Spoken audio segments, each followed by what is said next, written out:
કેમ છો? Thank you. હું તો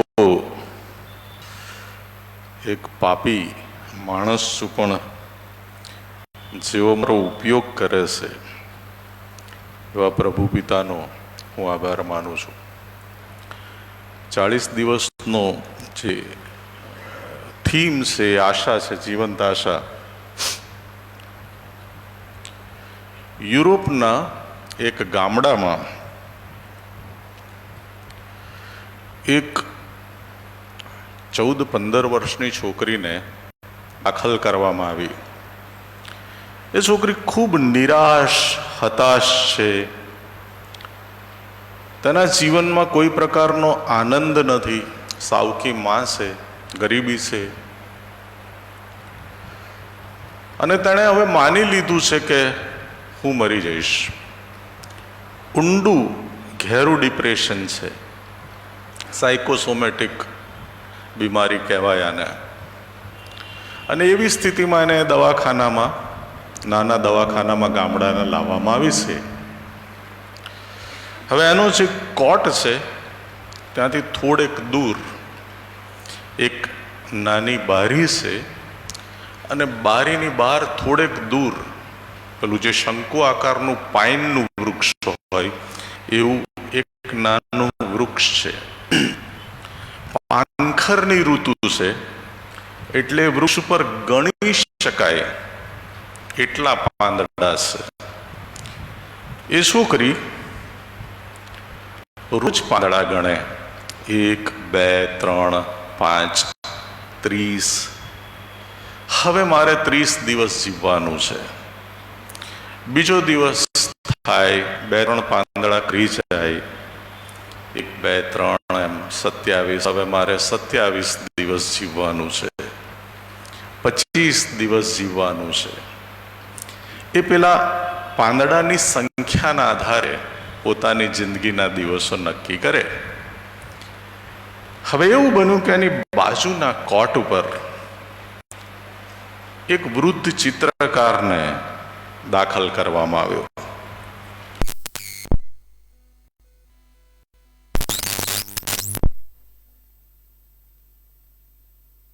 ચિત્રકારને કહે છે કે જુઓ, પેલું ઝાડ દેખાય છે ને, એની ઉપર જેટલા પાંદડા છે એટલા દિવસ હું જીવવાની છું.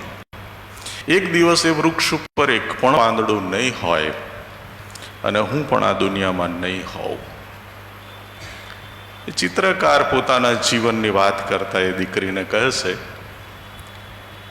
કે મને બહુ પ્રસિદ્ધિ મળી, લોકપ્રિયતા મળી, મારા ચિત્રો બહુ ઊંચી કિંમતે વેચાયા, પણ હજુ સુધી હું મારા જીવનનું શ્રેષ્ઠ ચિત્ર, જેનાથી મને જીવ્યાનો સંતોષ થાય, એવું બનાવી શક્યો નથી. અને દિવસ પસાર થાય છે ને એક રાત એવી આવે છે કે એ વૃક્ષ ઉપર એક જ પાંદડું છે. વાર્તાનું નામ છે ધ લાસ્ટ લીફ, છેલ્લું પાંદડું. ઓ હેનરીની વાર્તા છે. નર્સ આવીને બારી બંધ કરે છે અને હિમપ્રપાત શરૂ થાય છે, બરફની વર્ષા, વીજળીના ઝકારા, પવનના સુસવાટા. અને પેલી દીકરી, નાની છોકરી થર થર ધ્રુજે, ફફડે કે આવા ઝંઝાવાતમાં એ નાનું પાંદડું કેવી રીતે ટકી શકશે.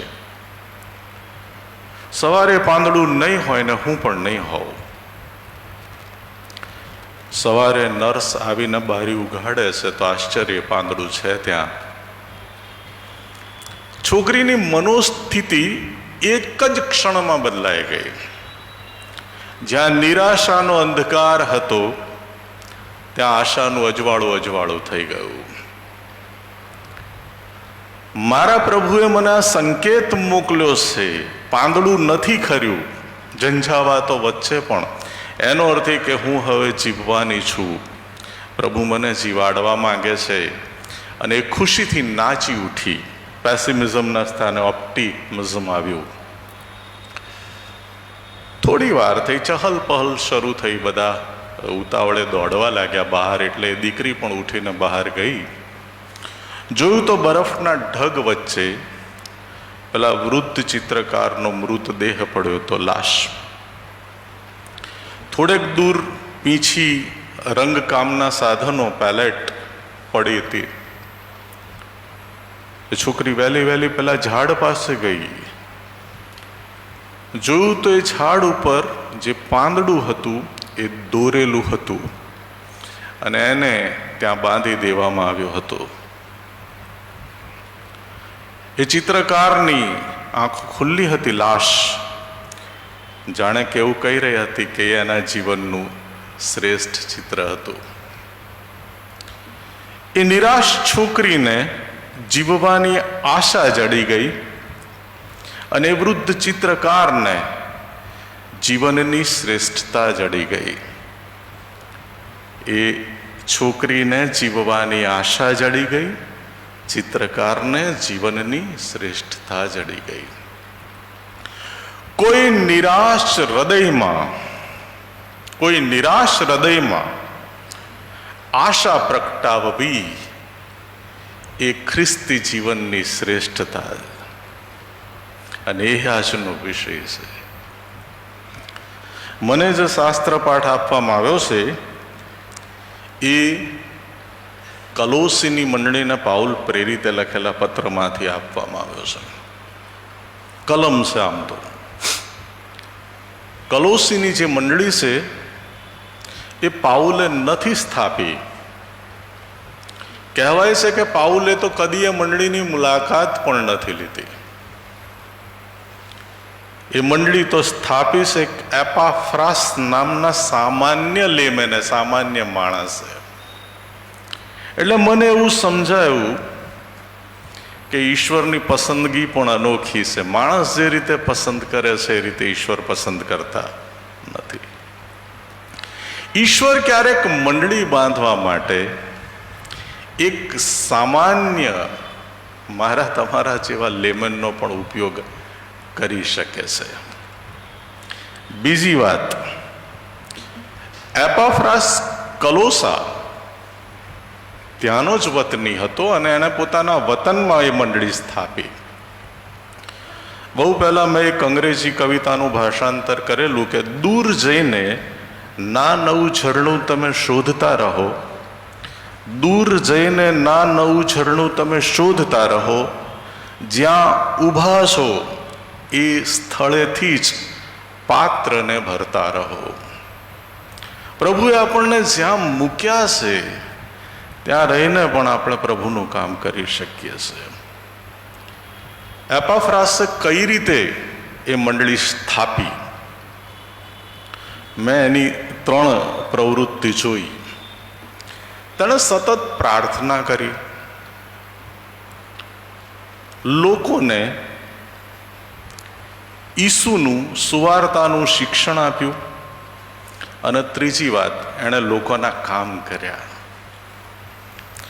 કોઈ પણ નવી મંડળી આ 3 પિલર ઉપર બંધાય છે: પ્રાર્થના, શિક્ષણ અને સેવાના કાર્યો. સાથે પાઉલને પણ અભિનંદન આપવા ઘટે. તિમોથી એ તો એનાથી જુનિયર એવો સાથી સેવક છે અને એપાફ્રાસ એ તો લેમન છે, એક સામાન્ય સભાજન છે. અને તો પણ પાઉલ એ બંનેને ઉત્તેજન અને પ્રોત્સાહન આપવાનું ચૂકતા નથી. હવે આ તિમોથી અને એપાફ્રાસ તો કંઈ ગમાલિયેલના ચરણોમાં બેસીને પાઉલની માફક શીખ્યા નથી, કે નથી એમને દમસ્કના રસ્તે પાઉલને જે અનુભવ થયેલો, જીવંત ઈસુનો એવો કોઈ અનુભવ થયો છે. જુનિયર છે, લેમેન છે, અને તો પણ પાઉલ એમને પ્રોત્સાહન આપે છે. આજના જે સિનિયર ધર્મગુરુઓ છે એમણે પાઉલમાંથી આ પદાર્થ પાઠ લેવાની જરૂર ખરી. કલોસીનું જે કલમ મને આપવામાં આવે છે એવું કહે છે કે એ આશા વિશે તમે સુવાર્તાના સંદેશમાં પૂર્વે જાણ્યું છે. એ આશા વિશે તમે સુવાર્તાના સંદેશમાં પૂર્વે જાણ્યું છે. શા માટે પાઉલને આ વાત કરવી પડી? તો એપાફ્રાસ પાઉલ પાસે માર્ગદર્શન મેળવવા જાય છે. કલોસીની મંડળીમાં જૂઠું શિક્ષણ પ્રસરી રહ્યું છે. મંડળીમાંથી જ જૂઠા શિક્ષકો ઉત્પન્ન થયા છે અને હવે એપાફ્રાસનું જે કામ છે એની ઉપર પાણી ફરી વળ્યું છે. અને પાઉલ આ જૂઠા શિક્ષણ વિશે સાવધ કરતો આ પત્ર લખે છે. શરૂઆતની લગભગ બધી મંડળીઓમાં આ જૂઠું શિક્ષણ એક કોમન પ્રશ્ન હતો અને મોટા ભાગના પ્રશ્નો આ જૂઠા શિક્ષણની સામે સાવધ કરવા અને ખ્રિસ્તનું સાચું શિક્ષણ આપવા માટે લખવામાં આવ્યા છે. શું હોય છે જૂઠું શિક્ષણ? આજે 1 એપ્રિલ છે. શૈતાન પણ ઈસુના નામે ખ્રિસ્તીઓને એપ્રિલ ફૂલ બનાવી શકે છે. શૈતાન તો જૂઠાણાનો બાપ છે, ફાધર ઓફ ઓલ ફોલ્સિટી. એ ઘેટાના વેશમાં આવતું વરુ છે આ જૂઠું શિક્ષણ. માણસ, એજ્યુકેશન સાયકોલોજીમાં છે આ વાત કે માણસ જૂઠું શિક્ષણ અથવા કોઈ પણ શિક્ષણ મોસ્ટલી 2 ઇન્દ્રિયોથી મેળવે, આંખ અને કાન. જોવાની જે પ્રવૃત્તિ છે એને દર્શન કહેવાય. 2 પ્રકારના દર્શન છે મનોવિજ્ઞાનમાં કે ફિલોસોફીમાં. એક છે ઓબ્જેક્ટિવ ઓબ્ઝર્વેશન, જે દ્રશ્યને મહત્વ આપે છે. થોડી સૂક્ષ્મ વાત છે. ઓબ્જેક્ટિવ ઓબ્ઝર્વેશન, નિરપેક્ષ નિરીક્ષણ પણ એને કહે છે, એ દ્રશ્યને મહત્વ આપે છે. જ્યારે બીજું જે નિરીક્ષણ છે એને કહેવામાં આવે છે સબ્જેક્ટિવ ઓબ્ઝર્વેશન, જે જોનાર ઉપર અથવા દ્રષ્ટા ઉપર આધાર રાખે છે. એ રિલેટિવ હોય છે અને એમાં જે વ્યક્તિ જોઈ રહી છે એના પોતાના પૂર્વગ્રહ, એની પોતાની માન્યતા, એની પોતાની સમજ, એ બધું એમાં ભળે છે. પરિણામે દ્રશ્ય ડહોળાઈ જાય છે અથવા ધૂંધળું બની જાય છે. બહુ સાદું ઉદાહરણ આપીને હું તમને સમજાવું. સાહેબ બેઠા છે, એક દ્રશ્ય છે. હું કહીશ કે સાહેબ મારી જમણી તરફ બેઠા છે. અહીંયા તમે બેઠા છો, તમે મને કહેશો ના વસંતલાલા ખોટું છે, સાહેબ તો અમારી ડાબી તરફ બેઠા છે. દ્રશ્ય એક છે પણ જે અભિપ્રાય છે એ જોનાર ઉપર આધાર રાખે છે. This is called subjective observation. બીજી વાત, કાન. તો સાંભળવાની પણ ઘણી બધી મર્યાદા હોય છે. લિસનિંગના પ્રકાર હું કોલેજમાં ભણાવું છું. આપણે અધકચરું સાંભળીએ છીએ અથવા જેટલું સાંભળવું ગમે છે એટલું સાંભળીએ છીએ, પૂર્વગ્રહ સાથે સાંભળીએ છીએ. તો આ સાંભળવાની પણ ત્રુટીઓ છે, ઇનઇફેક્ટિવ લિસનિંગ જેને કહેવાય એવું.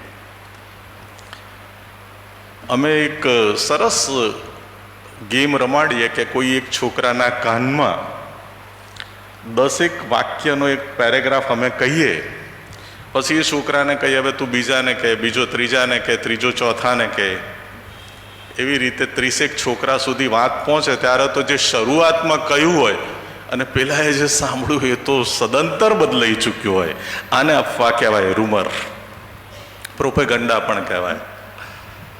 તો આ સાંભળવાની જે ત્રુટી છે એનો પણ શૈતાન ઉપયોગ કરે છે અને પરિણામે જે સત્ય છે એ સત્યના સ્થાને જૂઠું શિક્ષણ ઉત્પન્ન થાય છે. શરૂઆતમાં આ શિક્ષણ બહુ નિગ્લિજિબલ હોય છે. હું હંમેશા કહું છું કે પાપ બહુ નિગ્લિજિબલ હોય, અવગણ્ય હોય, તમને એની ગંભીરતાનો ખ્યાલ જ ના આવે.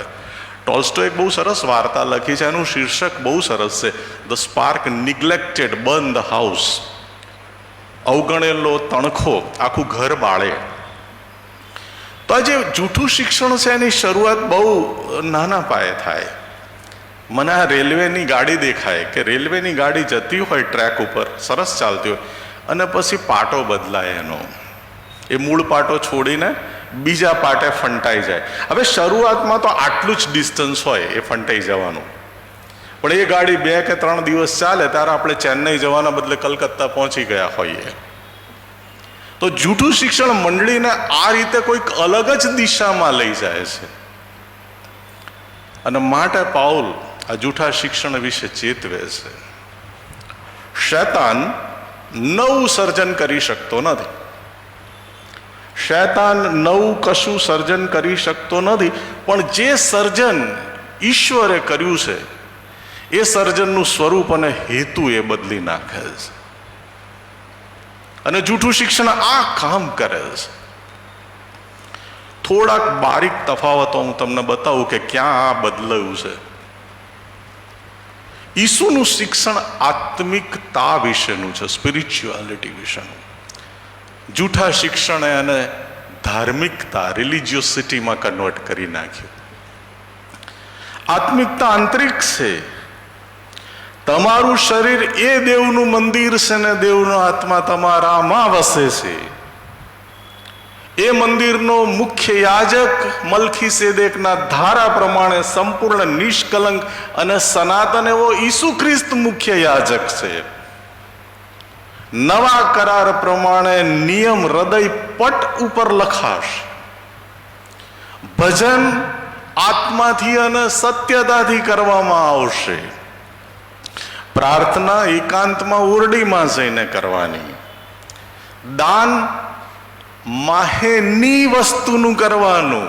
દાન માહેની વસ્તુનું કરવાનું. ક્રોધ અને વ્યભિચાર એને જાણવા જોવા માટે મનના ઊંડાણમાં અંદર ડોક્યું કરવાનું. આત્મિકતા આંતરિક છે. આ જૂઠા શિક્ષણે ધાર્મિકતા પેદા કરી. ઈસુ ખ્રિસ્ત બહુ સ્પષ્ટ કહે છે કે જાહેરમાં ધર્મ કૃત્ય કરવાથી સાવધ રહો. બહિર્મુખી છે ધાર્મિકતા, ધોળેલી કબર બહારથી સુશોભિત, આંતરિક કશું જ નહીં. બહિર્મુખી ચૌટાઓમાં સલામો ઝીલવાની, હા સાહેબ સાહેબ સાહેબ સાહેબ. સભાસ્થાનોમાં મુખ્ય આસનો શોધવાના. આ ધાર્મિકતા છે. બહુ એક વાક્યમાં આખી વાતને જો મારે કહેવી હોય તો હું કહી દઉં કે ઈસુનું શિક્ષણ માનવ કેન્દ્રિત છે અને જૂઠું શિક્ષણ મંદિર કેન્દ્રિત છે. બીજી વાત, ઈસુએ ઈશ્વરને અનુભવવાની વાત કરી. ઈસુનું શિક્ષણ આચરણમાં મૂકવા માટે છે. ઇટ ઇઝ ટુ બી પ્રેક્ટિસ્ડ. જૂઠા શિક્ષણે એને અભ્યાસનો વિષય બનાવી દીધો. વાક્ય શું હતું? અનુભવ કરો અને જુઓ કે તે ઉત્તમ છે. શૈતાને શું શીખ્યું? અભ્યાસ કરો, પંડિત બનો અને જુઓ કે ઈશ્વર ઉત્તમ છે. પરિણામ શું આવ્યું? પંડિતો પેદા થયા, શાસ્ત્રીઓ, ફરોશીઓ, જ્ઞાનીઓ પેદા થયા અને ઈશ્વરે મૂર્ખોને પસંદ કર્યા. અભ્યાસનો વિષય બનાવી દીધો. જે સ્કિલ છે, પ્રેક્ટિસમાં મૂકવાની, મહાવરો કરવાની વાત છે ઈસુનું શિક્ષણ. સંગ્રહ ન કર, દોષિત ન ઠરાવ, આવતીકાલને સારું ચિંતા ના કર. સાદા સાદા વાક્યો સાહેબ, રોજે રોજના જીવનમાં અમલમાં મૂકવાના વાક્યો છે. વેરીને માટે પ્રાર્થના કર. પ્રેક્ટિસમાં મૂકવાનું છે. આપણે એને વાંચન, સંદેશાનો વિષય બનાવી દીધો. અને પાઉલે કહેવું પડ્યું કે જો કે હું માણસોની અને દૂતોની ભાષા બોલું પણ મારામાં પ્રીતિ ના હોય, માણસોની તો ઠીકલા હું દૂતોની ભાષા બોલું પણ મારામાં પ્રીતિ ના હોય તો હું રણકારો કરનાર પિત્તળ કે ઝમકાર કરનાર જાજના જેવો છું. કાર વિશેનો નિબંધ લખવાથી કાર ચલાવતા આવડી ના જાય. એ તો કાર ચલાવવાની પ્રેક્ટિસ કરવી પડે. ત્રીજી વાત, જૂઠા શિક્ષણે શું કર્યું? તો ઈસુનું શિક્ષણ મનોમંથન કરવા તરફ આપણને લઈ જતું હતું. જૂઠા શિક્ષણે એને મનોરંજન બનાવી દીધું. જૂઠું ઈસુનું શિક્ષણ માણસને પોતાની જાત વિશે વિચારતા કરતું, પાપ વિશે, પશ્ચાતાપ વિશે, દેહ દમન વિશે, સંયમ વિશે, સહનશીલતા વિશે, એ જે બધા આધ્યાત્મિક ગુણો છે એના વિશે મનોમંથન કરવા માટે પ્રેરતું. હું ક્યાં છું, હું કેવો છું એના વિશે. જૂઠા શિક્ષણે શું કર્યું? મંડળીને મનોરંજન ઉપર ચડાવી દીધી. હવે પિકનિક આવે, હવે મિજબાનીઓ આવે, ખાણીપીણી આવે, હવે ઉજવણીઓ આવે જાત જાતની, હવે નાચગાન આવે. એક સરસ વાત વડા ધર્મગુરુએ કહી અમારા, કે હવે નાચી કૂદીને ગીતો ગાવ એટલું જ રહી ગયું છે, શોધ્યો ને તાર્યો મને એ જતું રહ્યું છે. તો જે મનોમંથન હોવું જોઈએ એ આ જૂઠા શિક્ષણે એને મનોરંજન બનાવી દીધું. અને ચોથી સૌથી મહત્વની વાત, કે ઈસુનું શિક્ષણ તો આધીનતા શીખવતું. ઈસુનું શિક્ષણ તો તમને અને મને સેવક બનવાનું કહેતું. જૂઠા શિક્ષણે એને અહંકાર બનાવી દીધો, આધીનતાને અહંકાર બનાવી દીધો. સેવકનું મોડેલ હવે સાહેબનું મોડેલ બની ગયું. કોઈને સાહેબ ના કહો તો ખોટું લાગી જાય, એ કક્ષા સુધી આપણે પહોંચી ગયા છીએ સાહેબ. કોઈને જો સાહેબ ના કહીએ તો ખોટું લાગી જાય, એવી અવસ્થા સુધી ક્રિશ્ચિયાનિટી પહોંચી ગઈ છે. અહંકાર શું કરે છે? પાવર શોધે છે. પાવર ક્યાંથી મળે? પોસ્ટમાંથી મળે. પાવર જોઈએ છે, પોસ્ટ મેળવો. પોસ્ટ જોઈએ છે તો પોલિટિક્સ કરો. ક્યાં મજૂરની માંગણી ઈસુની અને ક્યાં આપણું આ સ્ટ્રક્ચર? પાવર, પોસ્ટ અને પોલિટિક્સનું કલ્ચર. અને એના લીધે પ્રશ્નો થાય છે બધા. આ સત્તા, હું હંમેશા કહું છું કે રોટલો એક છે, ખાનારા 5 છે, એટલે પછી લડ્યા સિવાય બીજો કોઈ આરો નથી. જે આધીનતા શીખવતું હતું ઈસુનું શિક્ષણ, પગ ધોવાનું શિક્ષણ, એ બદલાઈ ગયું. આ જૂઠું શિક્ષણ છે અને એના પરિણામો. પાઉલ માટે આ કલોસીઓને પત્ર લખે છે, અને મને જે કલમ આપવામાં આવી છે એમાં કહ્યું છે કે તે આશા વિશે તમે સુવાર્તાના સંદેશમાં અગાઉ જાણી ચૂક્યા છો. કઈ આશા છે આપણી પાસે, અથવા આશા એ શું છે? આશા એ ભવિષ્યની સુખદ અપેક્ષા છે. સરસ સાહેબ બેઠા છે, thank you sir for being here. આશા એ ભવિષ્યની સુખદ અપેક્ષા છે જે આપણને વર્તમાનના દુઃખોમાં ટકાવી રાખે છે. ફરી રિપીટ કરું, આશા એ ભવિષ્યની સુખદ કલ્પના છે, અપેક્ષા છે જે આપણને વર્તમાનના દુઃખોમાં ટકાવી રાખે છે. એક બાજુ પથ્થરોનો વરસાદ વરસે અને છતાંય સ્ટેફન સ્વર્ગને ઉઘડતું જુએ, એનું નામ આશા. પાઉલ વિપત્તિઓની આખી લાંબી યાદી રજૂ કરે, કોરડાનો માર, લાંઘણ, તંગી ને મુસાફરી, અને પછી અંતે એમ કહે કે આ બધું બહુ તુચ્છ છે. કેમ? કારણ કે દોડના અંતે મને જે સ્વર્ગીય ઇનામ મુંગટ પ્રાપ્ત થવાનો છે તેની સામે આ દુઃખો કોઈ વિસાતમાં નહીં. આ આશા છે ક્રિશ્ચિયન વ્યક્તિ માટે. હવે આપણી આશા અત્યારે ક્યાં છે? નાનપણથી આપણને ભણાવવામાં આવ્યું છે કે પારકી આશા સદા નિરાશા. એટલે આપણે પહેલી તો આશા પોતાની જાત ઉપર રાખીએ છીએ. અલા ભલા માણસ, આપણે કેવા પોકળ છીએ, કદી વિચાર્યું? શાર્લોટ ઇલિયટની મસ્ત મસ્ત મસ્ત પંક્તિઓ.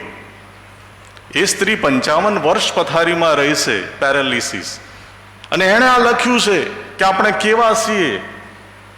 હું છું તેવો જ અસ્થિર ને દૂર, હું છું તેવો જ અસ્થિર ને દૂર, મનમાં યુદ્ધ શંકા ભરપૂર, લઈ બહારની બીક અને આગ જેવું દેવના હલવાન હું આવું છું. આ આપણે છીએ. This is what we are. અલા ભલા માણસ, એક શ્વાસ કે આ હૃદયના ધબકારા આપણા નિયંત્રણમાં નથી, તો પછી સમય સંજોગો અને સ્થિતિ તો શી રીતે આપણા નિયંત્રણમાં હોય? ખબર નહીં હે કલ કી, ખબર નહીં હે કલ કી, કાહે બાત કરે કલ કી, ખબર નહીં હે પલ કી, કાહે બાત કરે તું કલ કી. બીજી આશા રાજાઓ અને રથો ઉપર. રાજા અને રથો ઉપર આપણે આશા રાખીએ છીએ. એક ફકીર, એની પત્નીએ એને કહ્યું એટલે બિચારો અનિચ્છાએ પણ રાજાની પાસે સહાય માંગવા ગયો, અને પછી એ તો પાછો આવ્યો નિરાશ થઈને. એટલે એની પત્નીએ પૂછ્યું કે કેમ રાજા પાસેથી મદદ વગર પાછા આવ્યા? તો કે હું ગયો ત્યારે તો રાજા પોતે બંદગી કરતા હતા. હવે જે પોતે માંગતો હોય એની પાસે હું શું માંગુ વળી? હું તો પાછો આવતો રહ્યો. છતાં આપણી આશા રાજા ઉપર છે. આપણે ભૂલી જઈએ છીએ કે રાજા એ પણ આખરે આપણા જેવો જ એક માણસ છે. અને હું રાજાઓને પણ ચેતવવા માંગુ છું કે જે લોકો તમારી ઉપર આશા રાખે છે સ્વાર્થી છે, એ બધા ખુશામત ખોરો છે. હામાનની મેન્ટાલિટી હું કહું છું. એસ્તરના પુસ્તકમાં હામાનનું પાત્ર છે. રાજાને ખુશ કરવાના, રાજાને પટાવવાના, રાજાની ખુશામત કરવાની સ્વાર્થથી, અને એમાં બિચારો કોઈ સાચો મોર્દ ખાય, સુડી સુધી પહોંચી જાય એવું પણ બને. મારી કોલેજમાં એક છોકરો મને એક સરસ મેસેજ કર્યો કે ચમચાની શું વિશેષતા? ચમચો જે વાસણમાં હોય એ વાસણને જ ખાલી કરે. સાહેબ, આ ચેતવું પડશે રાજાઓએ. રથો ઉપર પણ ભરોસો ન રાખ. રથો એટલે સંપત્તિ, જેનાથી જીવન નિર્વાહ થાય છે. હું બહુ સરસ વાત કરું છું કે સંપત્તિ ઉપર નહીં, ભલા માણસ, સંતતિ એટલે સંતાનો ઉપર ભરોસો રાખો, આશા રાખો. તમારી સાચી આશા એ છે, તમારો જીવન વીમો જે છે સાચો. સંતાનો ઉપર આશા રાખો, એ કદીક બી ફળશે. પણ આપણે તો શ્રીમંતો ઉપર આશા રાખીને બેઠા છીએ. અને હું જ્યારે કોઈ ધર્મગુરુને શ્રીમંતની આસપાસ અથવા તો NRI અમેરિકા કે ઇંગ્લેન્ડ અવર જવર કરતા માણસોની આસપાસ આંટા ફેરા કરતો જોઉં ત્યારે હૃદય વિંધાઈ જાય છે, દુઃખ થાય છે. કલા ઈશ્વરના સેવકને આ સ્થિતિ હોય કોઈ દિવસ? રાજાઓનો રાજા છે તારી પાસે, પણ આપણી આશા છે, આપણે સર્જનહાર ઉપર આશા રાખવાની છે, એની ઉપર આશા ન જ રાખતા. વાસ્તવમાં તો એ જ એક એવું સ્થળ છે જ્યાં આપણને નિરાશા નહીં મળે. પેલી હાગાર એના એક બાળકને મૂકીને જતી રહી નિરાશ થઈને, કે હવે કોઈ આશા નહીં. પ્રભુએ પારાનના અરણ્યમાં બી પાણી કાઢ્યું અને એ બાળક જીવ્યું, મોટી કોમ ઉત્પન્ન થઈ. એ પાણીને આબે હયાત, જીવનનું જળ કહે છે. નાઓમી નામની એક વિધવા સ્ત્રી, સાવ નિરાશ, રડતી સ્ત્રી, ઈશ્વરે એને હસાવી. બહુ ઉદાહરણો આપી શકાય, સમયના અભાવે હું નથી કહી શકતો. પણ ઈશ્વર આપણને કોઈ દિવસ નિરાશ નથી થવા દેતા. આપણી આશા એ છે. અને આ કલોસીની જે કલમ છે એની વિશેષતા એ છે કે પાઉલ એ આશાને એક સુંદર નામ આપે છે, સુવાર્તા. સુવાર્તાનો અર્થ ઈશ્વરમાં આશા છે. થોડુંક આધ્યાત્મિક રીતે સમજીએ. માણસ વર્ષોથી આધ્યાત્મિક દ્રષ્ટિએ નિરાશ હતું. કેમ? કારણ કે પાપ કરવું નહોતું અને પાપ થઈ જતું હતું. આજે પણ મને તો મારી સ્થિતિ એવી લાગે કે સંદેશાઓ સાંભળું, ચર્ચમાં જવું, બાઇબલ વાંચું, પ્રાર્થના પણ કરું છું, છતાંય ક્યારેક પાપ થઈ જાય છે. એ પાઉલને દમસ્કનો અનુભવ થઈ ગયો પછી એણે એવું લખ્યું રોમીયોને 7મા અધ્યાયમાં કે જે સારું હું ઈચ્છું છું તે હું કરતો નથી, જે સારું હું ઈચ્છું છું તે હું કરતો નથી, અને જે ભૂંડું હું ઈચ્છતો નથી એ હું કર્યા જ કરું છું નહીં, કર્યા જ કરું છું કન્ટિન્યુઅસલી.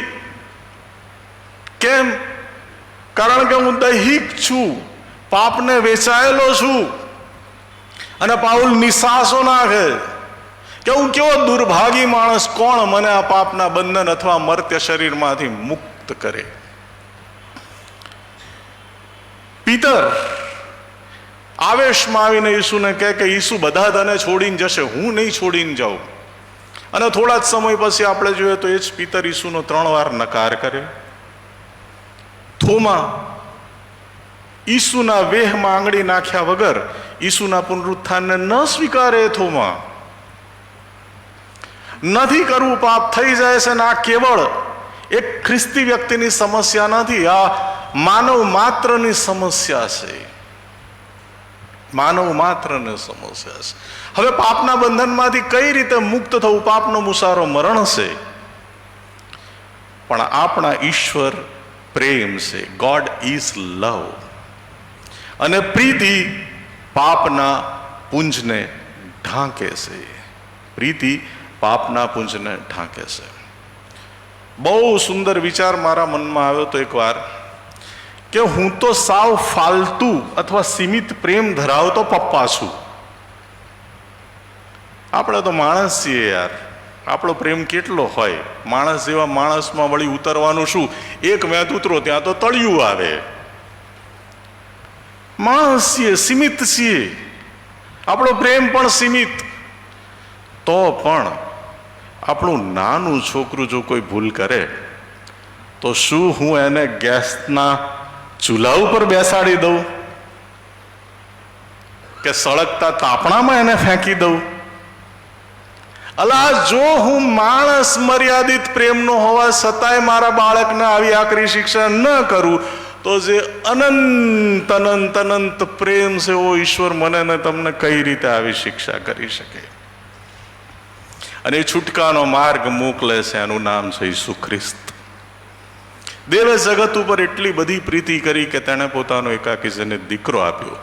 એ સારું કે જે કોઈ તેના ઉપર વિશ્વાસ કરે તેનો નાશ ન થાય પણ તે અનંત જીવન પામે. દેવ પ્રકાશ છે અને એ અજવાળું કયું છે તો સૂર્ય બનાવ્યો. ઉત્પત્તિના પહેલા અધ્યાયમાં તમે વાંચી શકશો. સૂર્ય તો પછી બન્યો છે, દેવનો આત્મા હાલતો થયો એ પછી અજવાળું બન્યું. એ અજવાળું સૂર્યનું નથી, આધ્યાત્મિક અજવાળું છે. દેવ પ્રકાશ છે. કેવો પ્રકાશ? યાકૂબ એનું વર્ણન કરે છે કે એવો પ્રકાશ કે જેમાં ફરવાથી પડછાયો નથી પડતો. તો આ દેવ પ્રકાશ છે અને પ્રકાશમાંથી એક કિરણ નીકળ્યું છે જે મારા ને તમારા હૃદય સુધી પહોંચ્યું છે. એ કિરણ આશાનું કિરણ છે ને આશા કિરણનું નામ છે ઈસુ.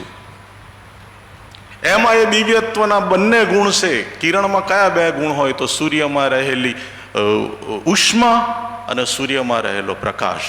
એને તમે પ્રેમ અને સત્ય પણ કહી શકો.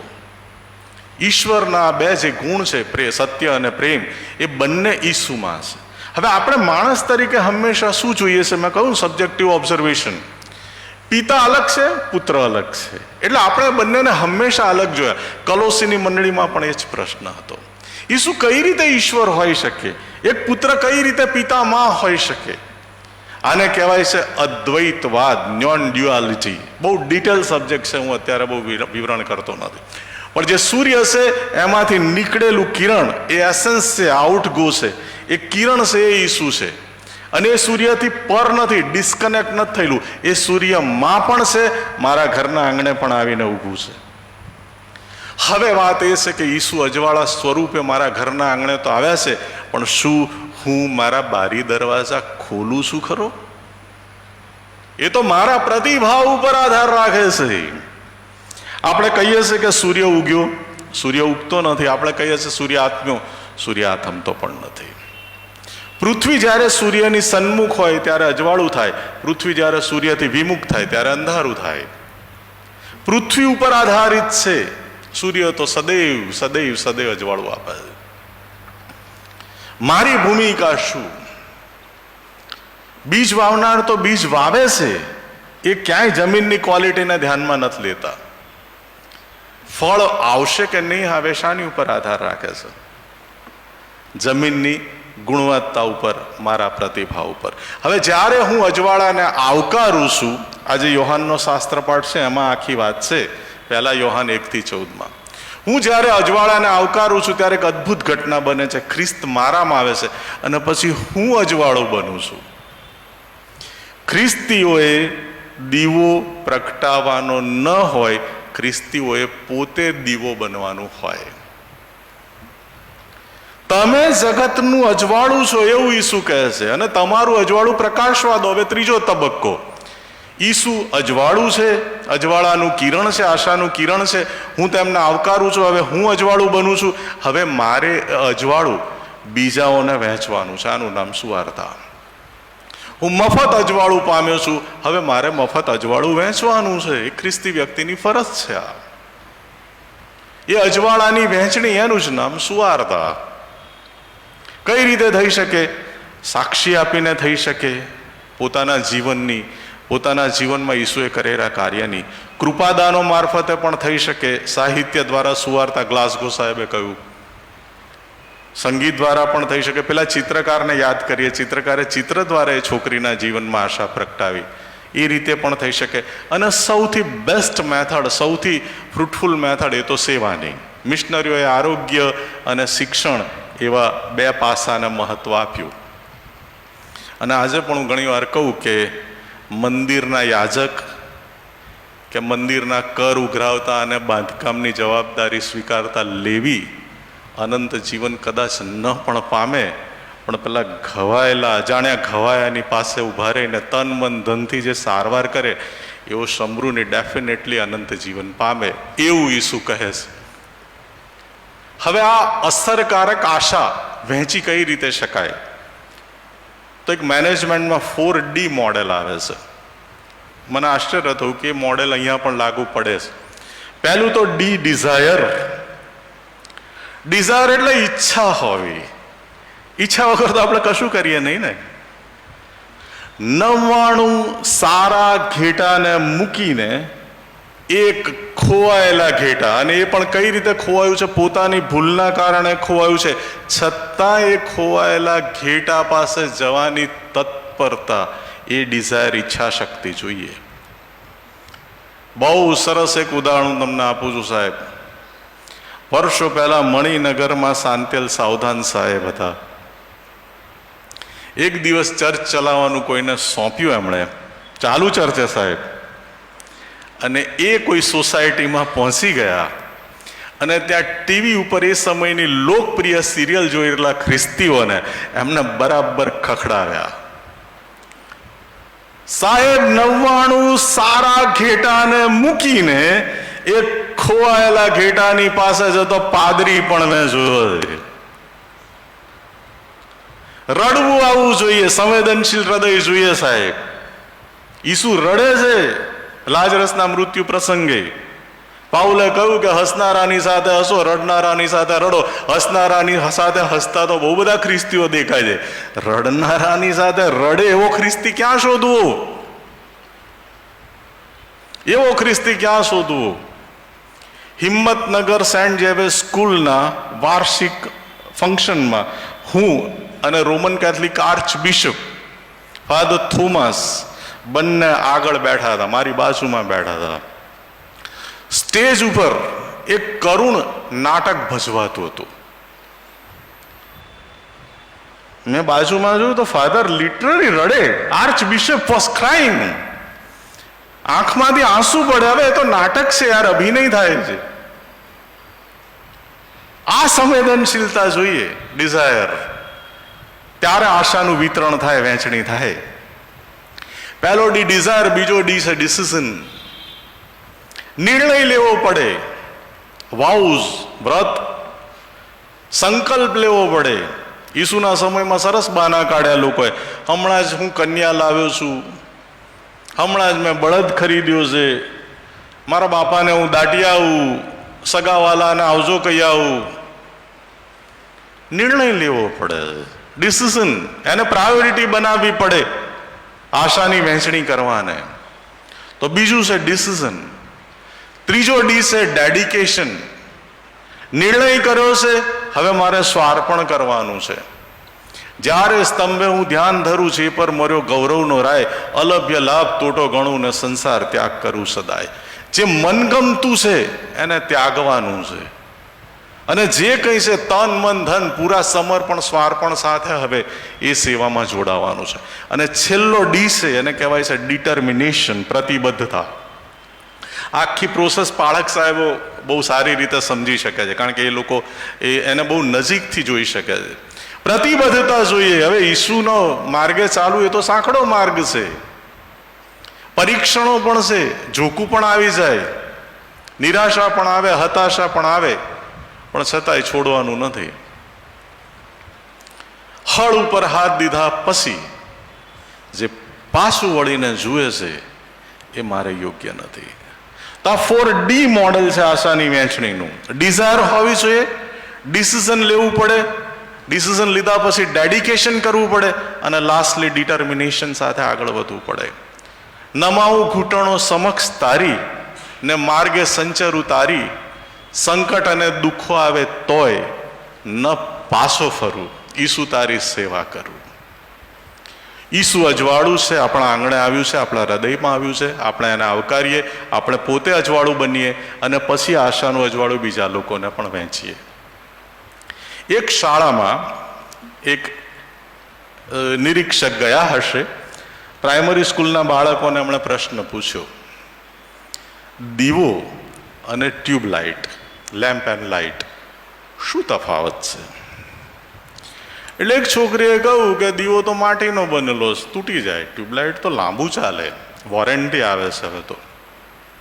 બીજી છોકરીએ કહ્યું દીવો તો સાવ સરળ કન્સ્ટ્રક્શન, ટ્યુબલાઇટ તો કેવી આધુનિક ટેકનોલોજી. ત્રીજા છોકરાએ કહ્યું દીવો તો હાવ સસ્તું, ટ્યુબલાઇટ તો મોંઘી આવે. દીવો તો ગામડામાં હોય, ઝૂંપડામાં હોય, ટ્યુબલાઇટ તો મહેલોમાં હોય. એક છોકરીએ સરસ જવાબ આપ્યો કે સાચું છે કે દીવો ફ્રેજાઇલ છે, તૂટી જાય, ટ્યુબલાઇટ લાંબો સમય ચાલે. દીવો સસ્તો છે, ટ્યુબલાઇટ મોંઘી છે.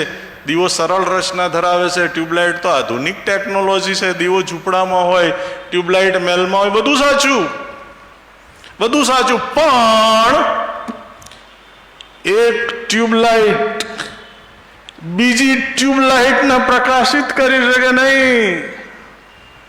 જ્યારે એક દીવો બીજા હજારો દીવાને અજવાળી શકે સાહેબ, ખ્રિસ્તી વ્યક્તિ એ દીવો છે, ટ્યુબલાઇટ નહીં. Thank you very much. મને સાંભળવા માટે આભાર. Thank you.